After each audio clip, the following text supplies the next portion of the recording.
I've got Steve Daniel here, coach of the QAFL stateside. So Steve, third week of training this week. How are the guys going?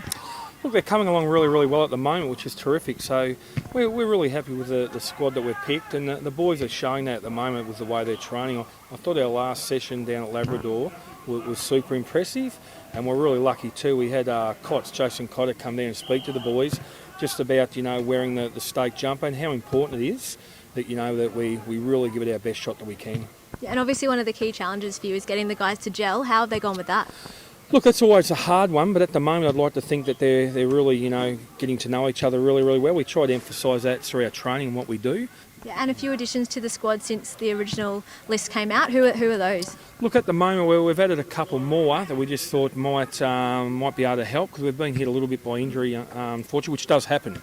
So Tommy Daniels, of course, has been added to the squad. We've had Big Benny Merritt, of course.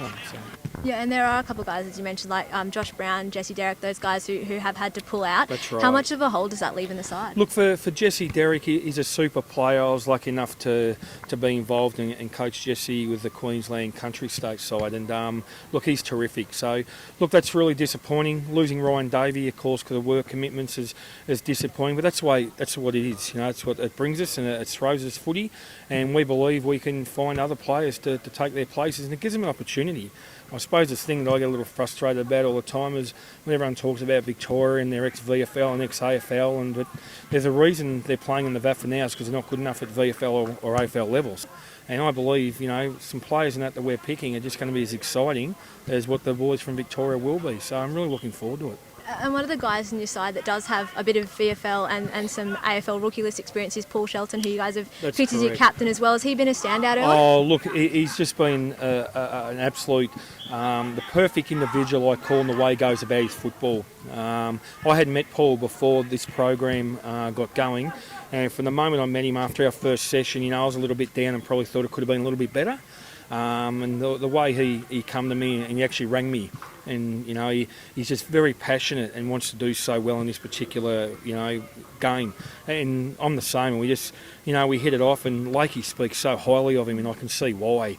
He's just super. And is it good to see how much it means to a player like him? And that's why I'm hoping that'll just rub off onto everyone else. The honour for playing for Queensland and pulling that jumper on, and it's just so important.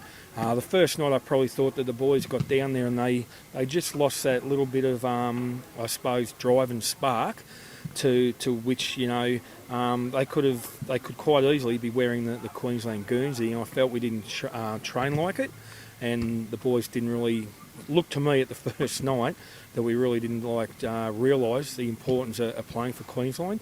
And let me tell you, Paul Shelton, let the boys understand how important it was straight away. And as I touched on before, Kott's come down the other night and he was just super. And from then, the boys have just gone up and it's been fantastic.